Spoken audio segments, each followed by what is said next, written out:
Bingo Blitz rules. If your bingo has ads in it, That's not a bingo. if it doesn't have the coolest tournaments, mini games, and the most breathtaking design, Nope, not a bingo. if your bingo moment makes you feel so excited that you just want to burst in joy and scream out loud, bingo! Sorry, so you're playing... Bingo Blitz? Now that's a bingo. Discover a world of excitement with Bingo Blitz, the #1 free bingo game. Download Bingo Blitz and play for free. Now that's a bingo.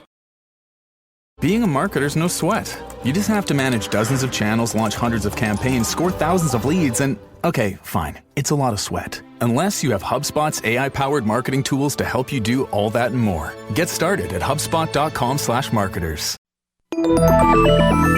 With something like 5 million podcasts, finding a really good one can take a ton of time. So let me recommend one. It's called Something You Should Know. I'm the host, Mike Carruthers, and in each episode, we discuss topics that can be really helpful, like how to read people better, the psychology of crowds, or fun things like the story of Legos, or why you probably wouldn't be here if it weren't for horses.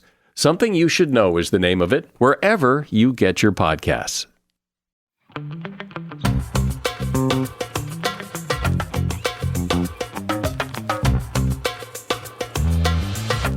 Hello, everybody. Welcome to a brand new episode. Oh, I blinked for too long and it just felt too good, you know?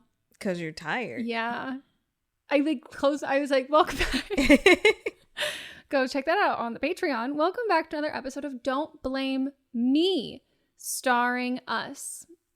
Blame and me. What about blah and me? Oh, I was going to be blame. I realized me sounds like me. I'm blame. Got it. You're me. Well, me in this case is not the onus. It is the name. Okay. That's how both of our actual names start. Yeah, Meghan and Melisa. Meghan and Melisa. Guten Tag, good day, good day. If anyone can see my sock that is covered in self-tan on the Patreon, you can. They can. They definitely can see it. Just know that that's what it is. It's not a skid mark. I just wanted to show how white and clean mine are.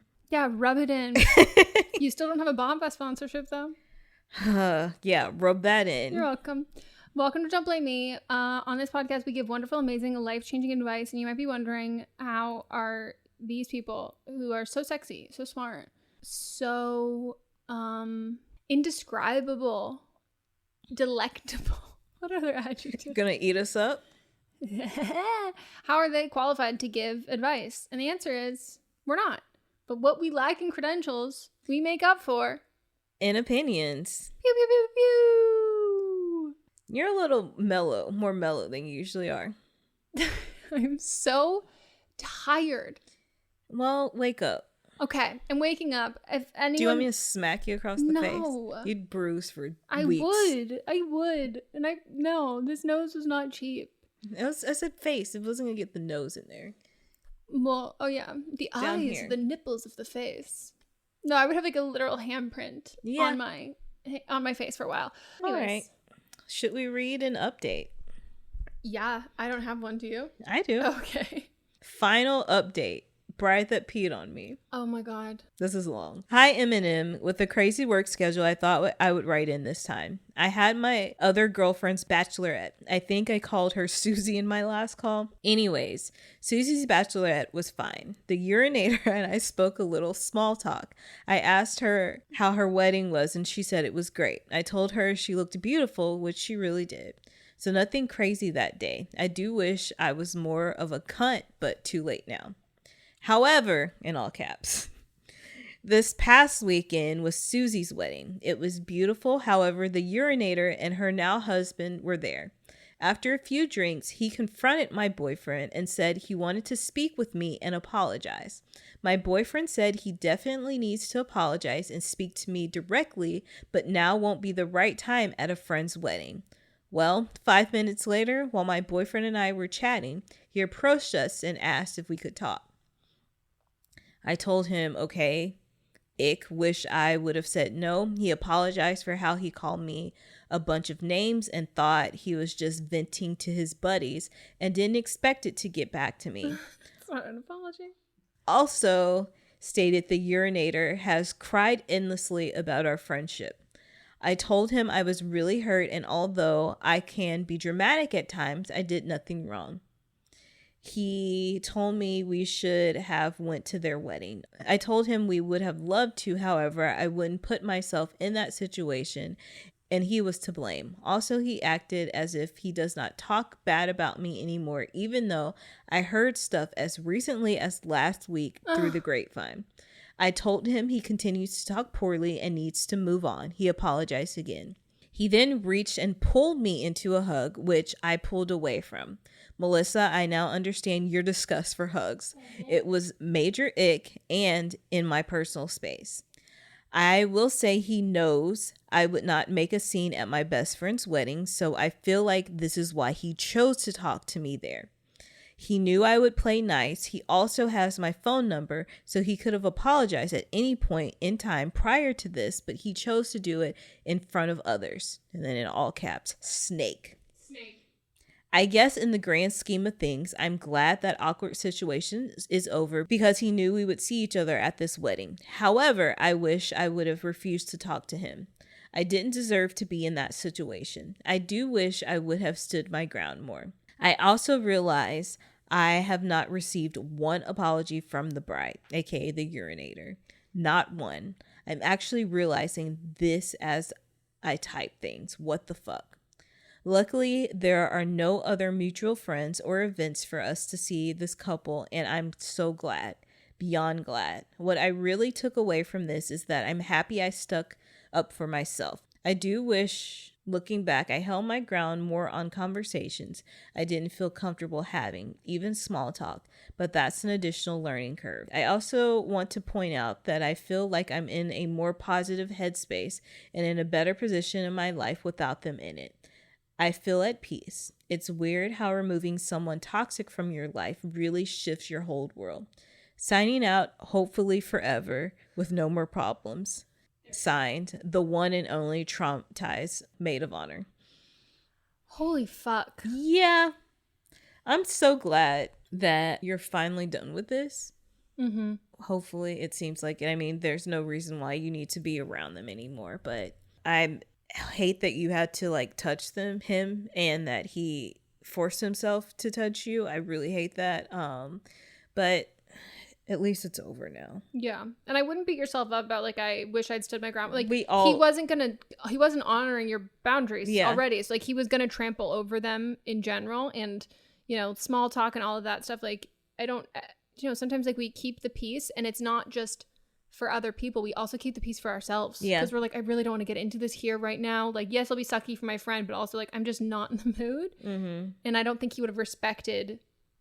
I think it was clear he wasn't respecting your boundaries. So like, I don't think you could have prevented him from doing it at all. And we all look back on situations like that and think about, if it would have happened again, this is what I would have done. It's hard when you're in that situation to really fully process it at that time. So you're always going to look back and think about other things. Yeah. And we do what we need to do for ourselves in that moment. Mm-hmm. And then like, you know, afterwards, it's not like we all wish that it could be like you when you practice a fight in your shower. Yeah. You're like, I know exactly what Wow. Just fucked. But I'm also hoping that there's no more non-consensual urination for you. Yeah. I will never get over it. I will never forget this. Thank you. Yeah. Thank you for your trauma becoming content for our podcast. Yeah. This is number 3 update, I believe. Yeah. An icon. You will forever. We need like to make like a in memoriam for like the icons of the podcast. Yeah. That would be good. Yeah. I still don't forgive you about your thoughts on the Choco Taco, but yikes. Hey, we can't all be perfect. I know. Like Hannah Montana said, nobody's perfect. Everybody makes mistakes. Everybody has those days. I love it when I can get in with something that I actually know. Mott's asked me the other day, he's like, was Hannah Montana on Disney Channel? And I was like, whoa, dude. What the fuck? Of course. Like, where else would it have been? He goes, I don't know, Nickelodeon. And I was like, no, iCarly and Victoria's were on Nickelodeon. He was looking at me like I was speaking a different language. But I have a picture of me with a shirt on, but I'm very drunk in it, so I'll never share it. It has her face on it from Hannah Montana. Hannah Montana or Miley? It's Hannah Montana. I like have looked on eBay for like vintage Hannah Montana t-shirts from like her Walmart collab. Yeah, that's what it was from. It's so early 2000s because I have like one of those thick ass belts on her over it. It's gold. Where's like the photo? Belt. I gotta find it, but it's in it's in a photo album that I have that's in this closet that I just moved, but I saw the photo album, so if you can send it to me, maybe we can bless our podcast. No, I'm so drunken, well, like I can black your so face. wasted. I can like put a heart on your face. Maybe. Like I'm like so wasted in it. I'm at a Mexican restaurant for somebody's birthday and just wasted off margaritas. Ooh, yeah. I know the feeling. Mm-hmm. I know the feeling. I have so many embarrassing pictures of her wasted. But I still don't have a Hannah Montana t-shirt. So if anyone has one, hit me up. I really, really want one. Like a cute little baby tee that's a Hannah Montana. Mm-hmm. Anyways, I guess did we even explain? We give advice on this podcast. Oh no, we skipped all that. Sorry. A little bit of it, but like we give advice on this podcast, and you want to call in for an upcoming episode, you can leave us a voicemail at 310-694-0976. And international listeners, you can send us an audio message at meghanpodcast@gmail.com. You have to keep both under 3 minutes from when you're recording the voice memo, from the time that you press like record. And on the voicemail, as soon as you hear that beep, then you have 3 minutes. And to make best use of your time, we suggest that you write everything out ahead of time, all of the important information, not bullet points, but like write out a script and then time yourself. Practice. See if it's under 3 minutes. See if you are missing some key information. Make sure you include ages. You should be 18 or over. Have your parents' permission. If you want to include your pronouns and pronouns of other people in the story. But, you know, if it's about dating, how long have you been dating? If this is like, you know, what's the ages of the person that you are? What's your age? Who are you?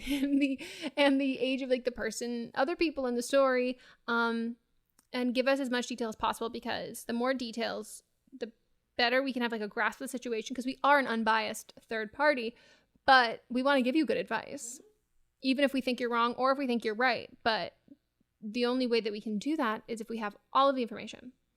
So yeah, leave it there, record it, and you will heal yourself. Heal you. Heal and hear. Let's take a break.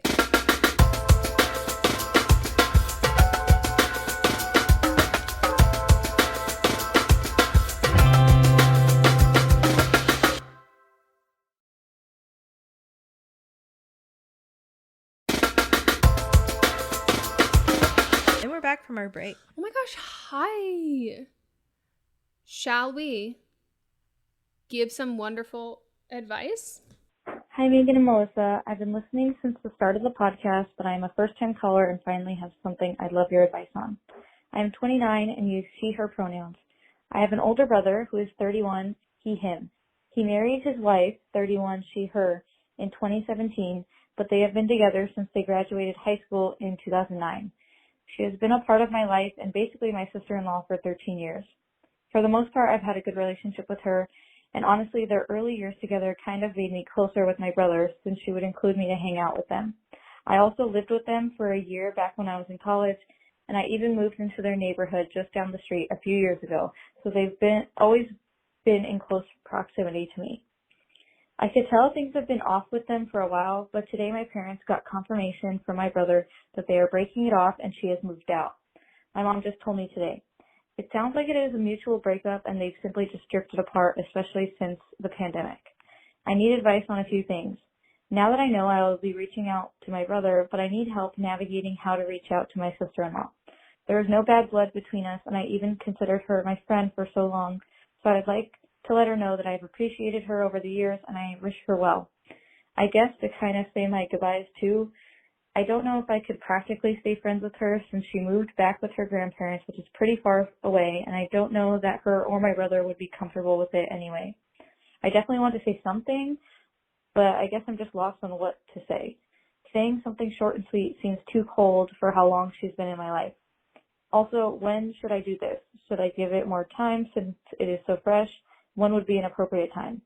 Last thing, is it weird that I feel like I'm mourning their relationship? I know that if they were unhappy that this is for the best for both of them, but I feel like I'm losing a friend and this big change in my brother's life changes some kind of dynamic that we all had. I can't help but feel really emotional about it. The thought that I won't see her anymore just seems so sad and final. Thank you so much for any advice you have for me. Bye. I don't think it's weird that you feel like you're mourning the relationship because she's your sister-in-law. Like, that's family.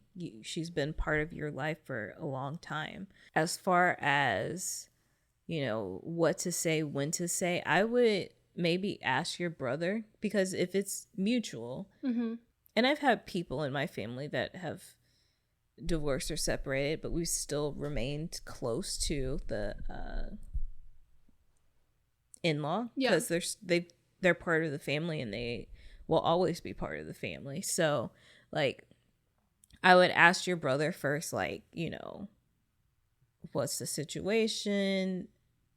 Because, you know, you said that your mom said that they ended amicably, but I would ask him specifically, like, how are you doing? And also, would it be okay if I reached out to her? And he might be fine with y'all still having a relationship. Yeah, logistically it might be hard, but yeah. But, like, I live far away from my sisters and I talk to them every day, like through text message and stuff. But I think that you can, if your brother is comfortable with it, I think that you don't have to say goodbye to her. It can still be like, you're still family to me. You're still my sister. We're still going to talk.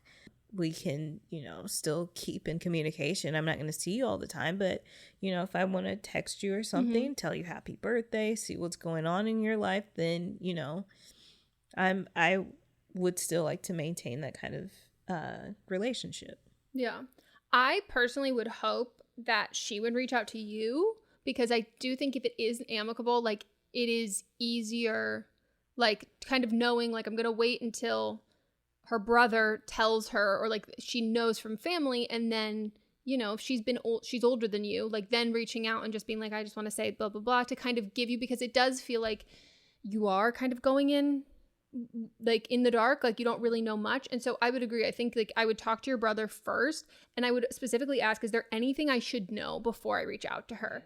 Because you don't want to make either one of them unnecessarily, like, uncomfortable, or, like, feel kind of put on the spot, or say something that is, like, completely not true, or from one side of it, because it's obvious that you might have, like, let's say even if your brother cheated on her and it was, like, really not amicable and it was really bad, that is your family. And so unless you were going to go non-contact with your brother and take her side, like, literally and, like, physically, and, like, then, like, you know, you're spending time with her and you're, like, never seeing him again, it is hard when it's family, because passively you're always going to be on that kind of one side. And so I think making sure, like, when you ask him to be, like, just really honest, because you're like, if she's not doing well, or you're doing, like, worse off, like, I don't want to make either of you look bad to the other person in this. And, like, even if it is so amicable, there's obviously still feelings there. I say when to do it, I would do it, like, as soon as possible. Like, I think as soon as you talk to your brother, and if it's okay, or ask your brother, like, do you think she would tell me, or do you think I would need to be the one? Because if he's like, no, I think she'll definitely want to tell you on her own time, then I would wait for that. But if that doesn't come for, like, weeks, then I would reach out.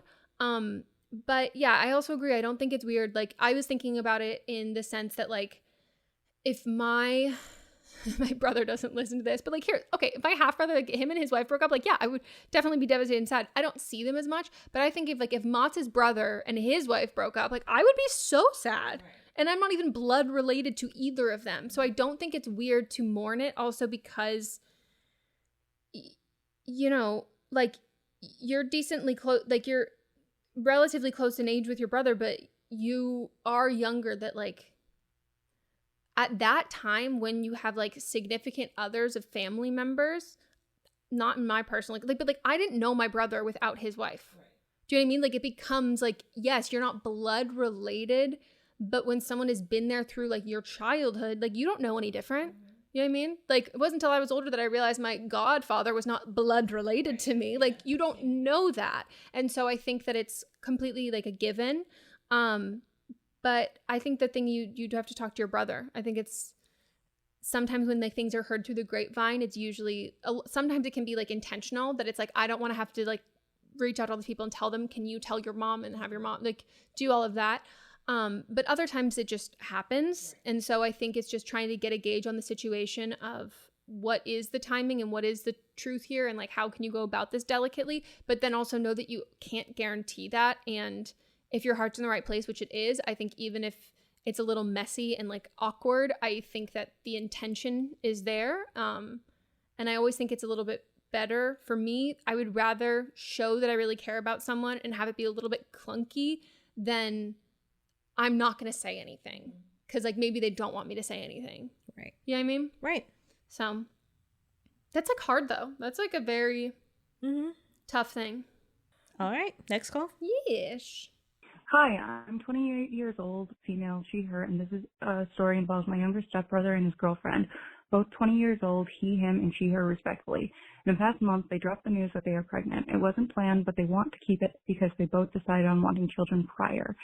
At the time of finding out, though, they were on a road trip and were stopped in my town to visit me and the family here on the East Coast. They are looking to move here. Prior to that, they had been living at my mom's place in LA, and during that trip, my mom finalized the sale of her condo. All of us knew she was selling it before they went on this trip. My bro had quit his 2 jobs for this road trip / move. I believe the girlfriend had also quit hers. Both my family and hers are working together to make sure they are taken care of for housing for the next 3 months at least, and will be staying in LA to keep close to her family. He was able to get one of his old jobs back. She's not working at the moment, and they're living at her mother's place before moving to my mom's boyfriend's apartment next month. My primary concern, among many, is that they've never rented or paid bills while they were living with my mom, and now that a baby is involved, they're expected to be mentally and physically prepared. My last conversation with my brother on the subject of pregnancy was while they were visiting, and it has me stressed. I found out from the girlfriend initially, but didn't ask her thoughts on abortion in light of circumstances because I didn't want to overwhelm her. When I asked my brother if abortion had been on the table, he told me he didn't believe in it. I asked what he meant by that, and he said he didn't feel that a baby should have to die for his mistakes. I've always been adamant with my family that I support abortion. Personal trauma, though, I grew up having an inkling that I was not planned, which I confirmed later because I had always felt like I was a burden to my mom who divorced my father when I was young. That's another story, but Dad's a major asshole. So to hear my brother call it his mistake felt like a gut punch. I know that that wasn't his intention, but when I tried to push the conversation saying that there isn't a baby yet, he said he didn't care about my feelings on abortion, I think, and he didn't want to argue. I can't look at him or talk to him knowing that he feels this way, but I still want to support them. They've already told one of the grandparents, and my sister is looking into getting an apartment with them in LA to help them out, so it looks more serious by the day. I'm on the East Coast, so there's not much I can do besides talking, but it's just difficult to get over this. He really hurt me, and honestly, I don't think he's ready to be a father in this mindset. How should I talk to him moving forward, and how can I support him? I got 30 seconds left. Long-time listener, first-time caller, Aries, and not sure on the brother, but he and her are both very responsible normally. So just be.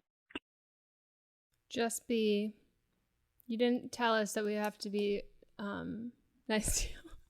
You didn't tell us that you're sensitive. Whatever it was, it cut off.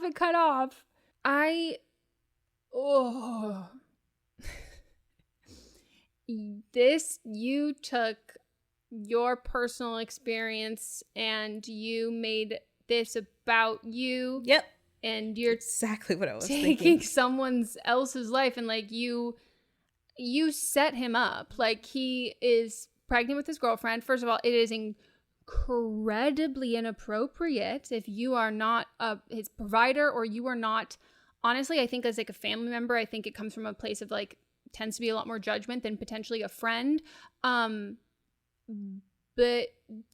you found out that they were pregnant and keeping the baby, and you brought up abortion. Yep. That's like not okay. I'm very pro-abortion, but I'm also very pro choice and exactly choosing to have a baby, even if you are poor, even if you have chronic health issues, even if it was unplanned, even if you are young, even if you're going to be on government assistance, even if like you're going to have to figure it out along the way, even if you don't have a plan. Like, if you want to have a baby, then have the baby. And that's the thing about pro-choice. It's your choice. And you as the caller, this is not your business. Like, this has nothing to do with you. You don't wonder about somebody else's stance on abortion. You don't set up other people to like project your own feelings about this. Like, everything you did was so out of line. This is terrible. Like, it's not, it's like the opposite end of pro-birthers. It's like you're trying to make them not have this child because you feel like you weren't wanted. But he obviously wants this. Like, saying that it's a mistake, that I don't know him, so it probably was like, you know, it was an accident, unplanned. Yeah, exactly. That's what he meant by this. But he wants to have the baby, and do not ask his partner what her thoughts are on abortion. That is I don't care if it's new. I don't care if she's right at the cutoff mark where you can have an abortion. Like, this is not your business. You should not be talking to them about this. And what you're doing is horrible. And saying like, well, I don't know if they know their options. They're 20 years old. She knows they know what an abortion is. Like, they know what that is. And also, you said like they both separately wanted kids and they decided to choose and keep it. And just because that's not what you would do, it's also so fucking hypocritical to me that you're like, oh, he called it a mistake, but then you say at the end, like, they're usually, beside from this, are usually very responsible. Yeah. You're treating this like a mistake. And then you're then getting upset and offended, and you're just making all of this about you. Like, it's not about you. And I completely understand the perspective of being like, I wasn't wanted. Like, when people are like, oh, well, like, what if you had been aborted? I've been like, cool, great. Like, would have avoided a lot of shit in life.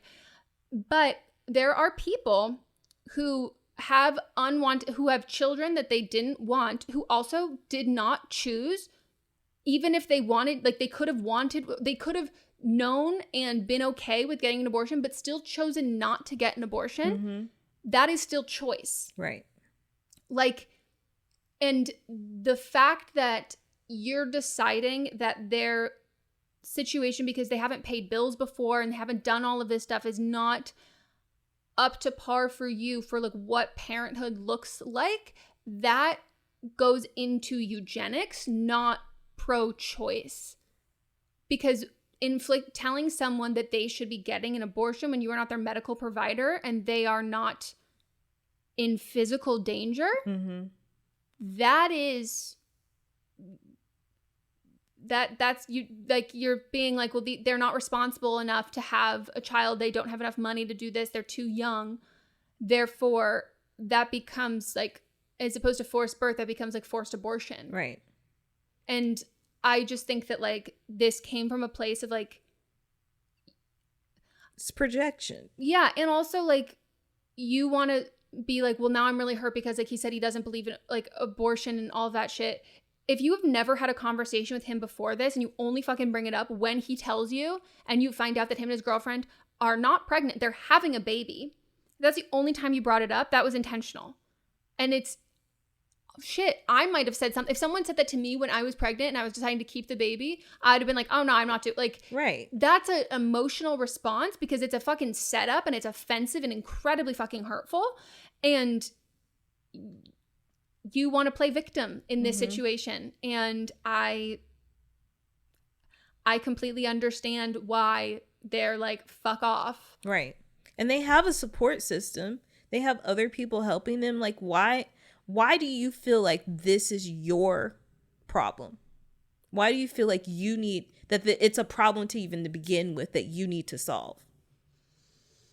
It's incredibly selfish. Yeah. And like, if you weren't wanted, that's very different than people who actively want their kid and got pregnant on an unplanned pregnancy. yeah, it just this shit makes me like so mad because I was I was definitely a pawn baby. Like I wasn't, and I know that for a fact. Like I was an intentional, you know, I wouldn't say I was an entrapment baby, but I was, you know, there's still marriage, but like I was that. And I did not have, like, wasn't good. Like but that wasn't, it wasn't an unwanted pregnancy. It was an unwanted like childhood and like raising a kid or whatever, but like it was used in that way. And I have friends who, one of my good friends, like she got pregnant at like, she was like 14 or 15 and she's an amazing fucking mom. Mm-hmm. And she had a support system and people could help her out. But like she was a really young teen mom and she faced like so much bullshit. And she was a better fucking parent than people who are financially like ready to have a kid and all of that shit. And it's just like your idea of what is responsible and what is not responsible. Like you are the irresponsible one in the situation. Right. And like if I were your like brother or your brother's girlfriend, like I would not want to bring my kid around you because you're the one telling them that they shouldn't want this kid. Right. When they do want this kid. And your thing is you're feeling like you were born and people didn't want you. And that kid's going to be born and look at you and going, she didn't want me here. Mm-hmm. Like you are becoming the exact thing that you are projecting. Right. So you're saying like, I don't know how can I support them? I don't know if you can at this point. If you are going to therapy and you can set this shit aside, maybe, but like, I think you owe them like a huge apology. And then I think you step back and you process your own trauma and your own shit because you are going to you will fuck up this kid if you project this same shit onto them because you're going to then look at them like you and be like, oh, you're so unwanted. You're so unwanted. You're so unwanted. Like, no.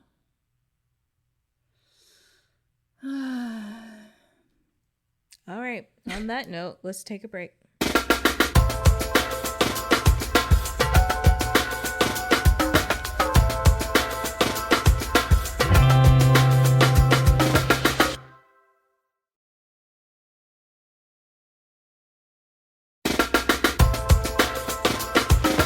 We're back. Whee! On to the rest of the calls. Hi, Meghan and Melisa. I'm calling because I'm worried for my friend's well-being. I'm 27, and let's call her Sammy. She's 25. We met 3 years ago through my husband, also 27. When I met her, she had her own restaurant that her father gifted her. She was living by herself, and even though managing the restaurant was stressful, she was very happy and a very bubbly person. And that's until she met Chad. I'm not sure how old is Chad, I think 26. They met 2 years ago, and she felt hard for him. Chad used to work next door to the restaurant, and that's how they met, until he got fired for not showing up because he was too drunk or hangover to show up. I lost touch with Sammy for a year, and in this period, he moved in with her, but because she fell into his lifestyle, she lost the restaurant, her nice apartment, and her car, and also her family.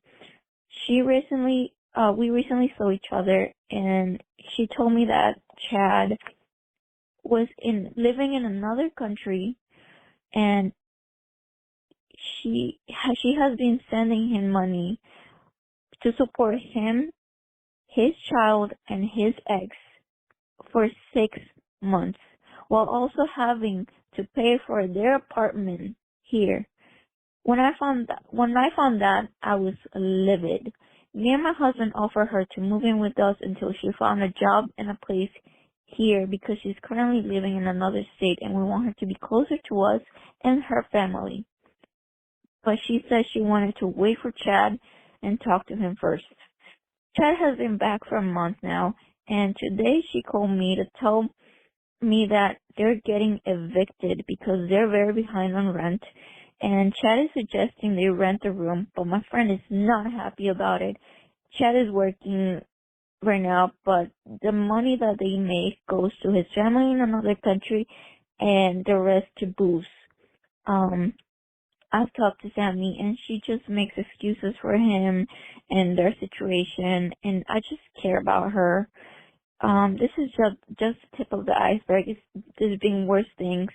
I'm planning on picking her up by the end of the month and just making her stay with me until she can find a job and a place here. I know she's at her wit's end, but just needs an extra push to just leave Chad. Please let me know if I'm doing the right thing or if I should do something different. Messy. Yeah, this is awful. This guy wasn't responsible to begin with. Like, he lost his job because he was drunk and not showing up to work. I am glad that she has you as a friend. I mean, this is one of those things where it's like really hard, and it feels like this has been going on and on and on. And I'm not usually one in these situations where I'm kind of just like, take your time with these things. Usually I'm like, take your time, don't go too hard, don't push people away. You want them to have like a safe place and that. But like, if you have been friends with her for a long time and like, you know in your gut that if you pick her up and you're like, give me your fucking phone, you're not talking to him, like if you like fucking like military this shit and you do that and you know that that's what she needs to snap out of it, I'm not opposed to that. But you do need to be confident in that, or have no idea what else there is to do. Because I think that like, yeah, that's like a very extreme thing. But if she's like states over and, you know, you're offering for her to come move in and all that stuff, like that does require some proactive and like follow through on her part. And if you think that's like the only place where it's like lacking, and you think that if you made it easier that she would like jump at the opportunity and you're willing to go the extra mile, like I don't think that there's anything wrong with that. But you just, those extreme reactions, either they work or they backfire. But at the same time, if you're kind of out of options, like I'm sort of a believer of like, if it's gonna backfire, it's gonna backfire. Yeah. Like, but I'd rather do it than not do it because I've tried everything else. I also might, you know, you said she like lost like a lot of her family. Like, I don't know if you meant that like she has pushed them away and like they're like very over it and stuff. But I think, or that they passed away. Yeah, that's like, I don't know the difference of that. But you said that they're closer to you than her. And sometimes proximity really is all like, you feel trapped like when you are farther away, and it is kind of hard to ask for. If she's opening up and venting to you about all this stuff and like still after all this time, and it doesn't seem like you have hidden your feelings about the situation, if he's not like physically or emotionally abusive, like him working and then spending all of the money on other people, like that is like financial abuse and financial control. So like her reaching out to you and telling you all this bullshit like might be the only way that she can feel comfortable being like, I would do this, but she might not feel ready to say like, I can't afford to get to you. Yeah. So I think like, I don't know, like I would do, at the top of my head, I can't think of anything else to do. And if you think that she's at her wit's end, I think you need to like trust your gut and make sure you're not doing what you would want. Like you're really paying attention to her and like how she reacts and how she behaves. But I don't think there's anything wrong with like extreme reactions and tough love, especially in situations where people are either physically or financially kind of stuck in that cycle. Yeah, that's kind of like why I didn't know what advice to give, but it's because I feel like you're doing the right thing. Yeah. Like you're doing what needs to be done in this situation. So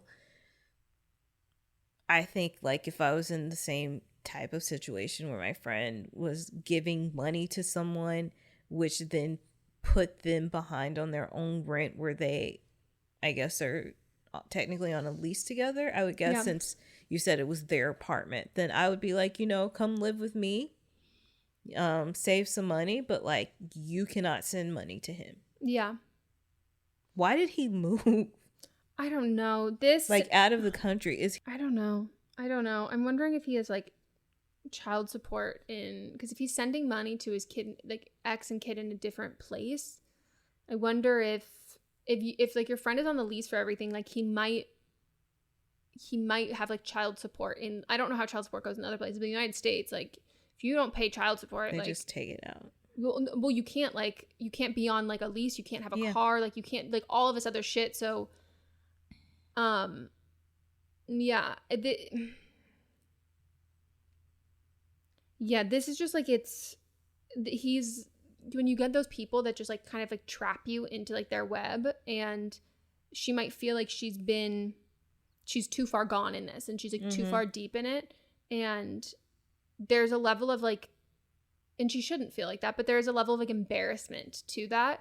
And I think that a way to surpass that embarrassment is to like take action of being like, I'm gonna come pick you up on this day, or like you just show up, you're like, hey, I'm in town, we're gonna pack your stuff and we're gone, like we're done, like bullshit. Like 'cause I would do that to one of my friends, like I would be like, I love you, but like you're not thinking straight right now, and I know you, and let's say that 3 months this doesn't work, then we'll reevaluate this, but like we're doing this right now. Yeah, and I'm curious too, because you said you lost touch for like a year, if this was him forcing it so that she would be separated from her family and friends, and that goes along with like her losing family members if it was like they passed away, or if he was separating, because that's what manipulators and abusers do, is that they separate you. And now that you are back in touch, if this is actually like her asking for help without asking for help. Yeah, I think if you haven't spoken to her and lost touch in a year, and then you catch up and she's telling you all of this shit, this stuff,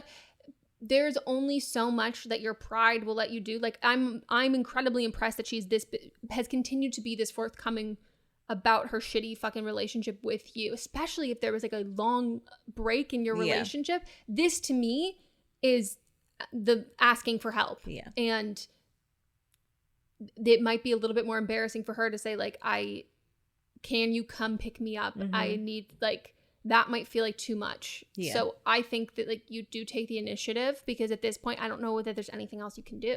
Yeah. And I would do it. I would just be like, get in the fucking car. I'll buy you new shit if you don't want to, not gonna pack your shit. Like, we're done. This is like bullshit. So please update us. Yeah. Hey, Meghan and Melisa. I'm 21 years old, go by she, her pronouns, and I am in my last year of undergrad. Yesterday, the literary journal for my college came out, and there are 2 poems in there clearly about me that were written by my ex. He's 22 and uses he, him pronouns, and he's a recent alumni of the school.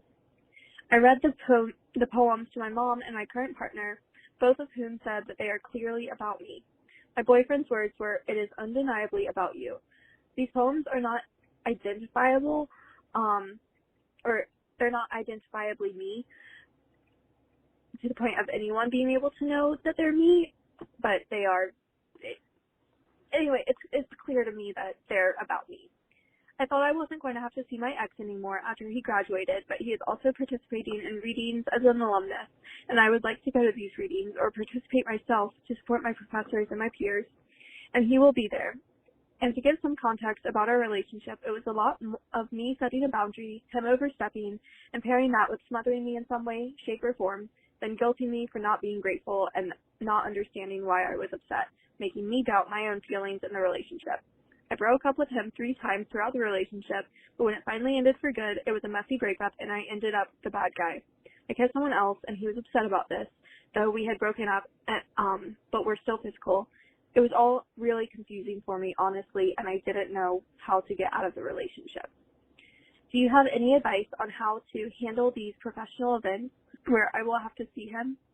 So the thing about art in any type of way, shape, or form, it comes from a part of who you are. Like, you write what you know.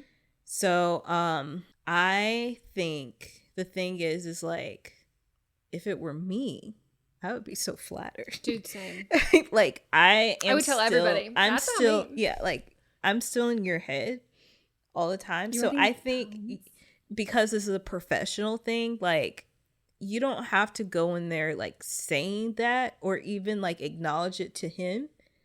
But if you think that in your mind and you walk in like, I'm the baddest bitch that's walking in here because he's going to be doing this reading that's about me, that I'm still living rent free in his head, like, all these people are exalting him. He got published because he was thinking about me. You're welcome. This much. I am responsible for his success. Great. Yeah, I so agree with that. Art is one of those things that, like, there were two people in your relationship and both of you have as much onus of that story of your relationship as the other one does. And, like, the thing with breakups, and even if you're still together, any relationship, like, two people can interpret a situation very differently. And also, people can lie and they can make themselves look better and do whatever it is. And these poems, I don't know how they're written. You're not saying that they're written. Seemingly, they're probably not written the most flattering light. But what is more of a boss move? Writing a poem where you are kind of fudging the truth to make yourself look better, and in a relationship, or you, new relationship, happy, great, and still, like Melissa said, still the muse after you've already broken up. So, like, I think it's so much more about your attitude in this. Like, I think, like, you have options of being, like, diminishing of, like, it of being like, oh yeah, it was like, yeah, it's like, no one's gonna know it's about you. So you own it of, like, oh yeah, that one, oh yeah, we used to date, that one's about me, like, you know, he's having a hard time getting over it. You do that, or you play, like, completely dumb and you're like, oh, that, if someone's like, oh, have you ever heard this, like, guy perform before? You're like, oh, I don't know, he looks kind of familiar, but, like, I don't think so. Like, you get to choose what you want to do and, like, what's professional in the setting, but you are either gonna have to be, like, confident and, like, oh, whatever, this is so, like, I don't want to say petty about it, but I mean it in the most adult way ever, where it's just kind of like, it's not starting any drama, but it's just like, it's a fact, it is what it is, and you have to act in the same way that it's like, oh, again, another ex-boyfriend got poems published about me. Like, it either has to be, like, a so casual, this happens to me all the time, or you're like, both instances it needs to not be important at all, because the only time it becomes unprofessional is when emotions get involved. And there are emotions on his end, but not your end. So you either are laissez-faire, do not care, or I'm being clueless about it, but neither of them can come from a place of, like, emotion. And then if he is somehow in the same circle and wants the emotional aspect, he needs to be the one to put all of that in, and then he looks unprofessional, not you. Right. But also, like, everything I've written, like, it has a piece of some relationship, whether it's, like, an ex or, like, a friendship or like family ship. What is that? Is it family ship? I don't know. Kinship. I was like, family. I've never heard that. Never heard it, but I was trying to, kinship, like, some type of, like, aspect of a relationship. Everything that I've written, because you write what you know, like, it's a part of me, and it doesn't mean that I necessarily, like, feel still emotionally attached to that person. It's because it is my lived situation, and so I've taken it, and I don't, anything that I've done, it's never been like, this is exactly what happened in the situation, because that's boring. You dramatize it a little bit to make it, you know, seem better, make it seem more what people would like to consume. And so I wouldn't take it like, it is personal, but I wouldn't take it like he's trying to badmouth you, or like, it's not identifiable. Right. So, like, also, like, if he named it, like, your name, then yes, then that would be one thing. But, like, yeah, he's making it so, like, people that know you believe it's about you, but, like, and that's after you've presented it to them and said, hey, what do you think about this? But, like, if they just, like, read it, would they know it was about you? Probably not. Yeah. And also, can you imagine if he didn't write it? Like, imagine he writes about, like, every person he's ever dated and he doesn't write about you. I would actually be way more offended if you didn't write about me. But also frame it in the sense that, like, singers in happy relationships write breakup songs. But they draw on their own experience, not because, like, that's how you actively feel in that emotion, but because it's easier to describe an emotion. And honestly, I think the best art comes usually from processed emotions. Yes. And it's like looking back on this and, like, this is how I can, like, shit, half the advice we give here is not from things that we're actively going through or, like, our own personal experiences of things that we've processed. But Taylor Swift writes breakup songs. Like, she's one that I'm very into the lore of it all. But, like, there are lots of artists who make up complete stories, but then also there's a lot of people who like write things that didn't even directly happen to them, but it Right. happened to like their friends. And then the kind and responsible thing to do in that is to not have any identifiable details there. And you shouldn't be like profiting off of somebody's trauma if it is so incredibly tied to them. I think like, yeah, there's like an ethical gray area of profiting off of someone's trauma if you are, I mean, if you are caused in the trauma and you are a part of that. I think it's without a doubt very bad if you are a third party who is not involved at all. But we all view relationships differently, and you know, I don't think that it sounds like it was a very toxic relationship on his end, and like I do think that in those relationships you don't necessarily know how to end it, and sometimes you can then, the only way you feel is like to be toxic back. I don't think that, you know, there's anything like wrong with that, but he experienced it just as much as you did. So like I don't want to pull like a, you know, don't date a writer or don't date an artist if you don't want you to come up in their art at some point. And like half the time, sometimes it's like you said, it's so not even about you. Sometimes it's even just like, I'm lazy and I'd rather just like draw off of something that already happened and I know, so I can just like but that's not even laziness. No, but I'm saying like even if it was like, if he was like, let's say that he was like a big fiction writer or whatever, and it's like even if he's not coming at from this point of like, oh, this I feel like I could tell a really good story, but it's like, oh, I'll like do this thing about this like, who knows if this is even like the two poems were his favorite or the ones that he submitted that like he liked the most and he put the most effort into. Like this could have been like the throwaway ones that they ended up accepting, and like it might feel like when you put this importance on it, you actually don't even know if he put that importance on it. You know what I mean? Right. Like it could have been, I don't want to say this in a mean way, like these could have been throwaway poems for him. This could have been just the rough draft, like things that, and these were the ones that they ended up liking out of like 50 or 100 or something. But you just, being professional is the only thing that you need to do and can do to be professional in this situation is remove your emotions from it. Right. That's it. And yeah, I would be flattered. Yeah. Like I'm sure everyone I wrote about in my book is flattered. I think about that a lot when I'm writing things. Yeah. And sometimes I'm like, you should be. And other times I'm like, you shouldn't be. This is so whatever. Like you are just a vessel for a lesson that I was taught in this situation. Well, I guess that's it for the episode. Yes, it is. You're welcome. That is it for our episode. We hope you enjoyed. Please give us a call so we can give you some advice. Leave us a voicemail at 310-694-0976. International listeners, you can send us an audio message at meghanpodcast@gmail.com. Everything I said at the beginning is all the same requirements. If you have an update, shoot us an email and we can we'll figure out if you can call us, or we can also figure out if you want to send a little voice memo update or if you want to send us an email update or something. But shoot us an email, same address. I would like to solicit some advice questions, just like some raunchy. So let's do something like wild, you know? Yeah, like somebody spit in your mouth. Wait, Chris Pine calls. Harry Styles spit on me. Please, we would love to hear it. And if you have a pulse, go leave us a review on the podcast app. We appreciate it. We do have one. Oh, let's see if it's good. It is. I already read it. That's how I knew we had one. And you can also make sure you subscribe on Apple Podcasts or wherever you listen to your podcast, so then you can get push notifications for every time there's a brand new episode. So I will be like laying in bed and I'll be like, midnight, new app. And I'm like, oh, who are these sexy girls? Like, oh, Melissa actually got it up on time. Just joking. I always get it up on time. You always get up on time. All right. So this says review update from Mrs. Nope. Sometimes you get advice by accident and it's exactly what you need to hear.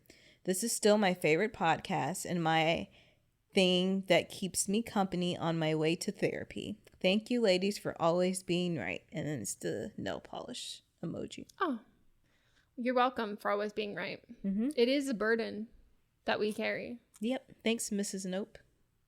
Thanks, Mrs. Nope. Oh, if you're still listening, head on over to the Instagram and go comment. Ooh, go comment what song you wish someone wrote about you. It could be like a petty song. It could be like a, wow, like you fucked this person's life up so much, like iconic. Do you want to be Delilah and Hey There Delilah? Honestly, hard no, because like creepy. But what romantic song, anything that you wish that you were the inspiration behind it. I like that. I feel like I would have to pick mine. I will comment mine on the post. And I'm definitely gonna have to find one that has my name in the title because I want everyone to know about me. Good or bad. Famous or infamous. Okay. She's a Leo. Okay. We will see you next time. Goodbye.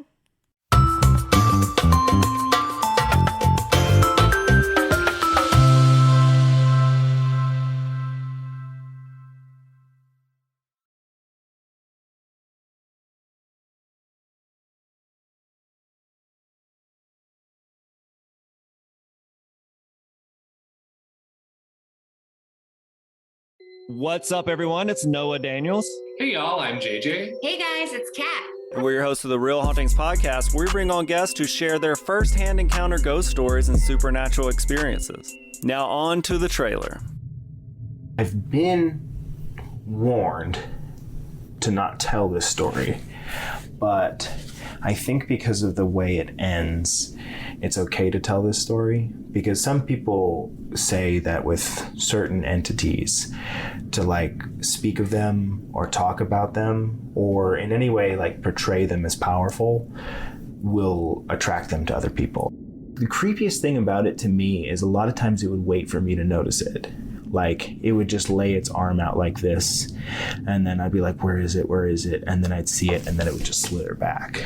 For more information on the Real Hauntings, Real Ghost Stories podcast, make sure you check out real.fm to learn more about our podcast and many other amazing podcasts. Hi, this is Rob Benedict. And I am Richard Spate.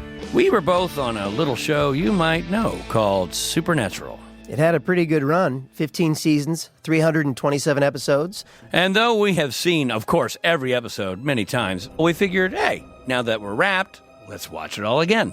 And we can't do that alone. So we're inviting the cast and crew that made the show along for the ride. We've got writers, producers, composers, directors, and we'll of course have some actors on as well, including some certain guys that played some certain pretty iconic brothers. It was kind of a little bit of a left field choice in the best way possible. The note from Kripke was, he's great, we love him, but we're looking for like a really intelligent Duchovny type. With 15 seasons to explore, it's going to be the road trip of several lifetimes. So please join us and subscribe to Supernatural Then and Now. Merry Christmas, everybody. My name is Eric Peterson. I'm here with my good buddy, Danny Jordan. And we are the co-hosts of the Christmas. Let me try that again. Merry Christmas, everybody. My name is Eric Peterson. I'm here with my good buddy, Danny Jordan. And we are the hosts of Christmas Countdown Show. We're so thrilled to be bringing the merriment to you all this holiday season. It's going to be awesome. It's going to be massively merry, gigantically jolly, fantastically festive, as some people might say, Eric. We are all about alliterations, and we are all about Christmas spirit. On Christmas Countdown, we love to count down our top 10 favorite things related to the holiday season. That could be food, movies, music, everything that we all love about this massively merry good time. So wherever you get your podcasts, make sure you click that subscribe button. Eric, are you ready? I am ready, and we hope that you are too. Merry Christmas, everybody. Let's go. It should be like, let's go, ho, ho, ho. Yeah, it should be. Yeah.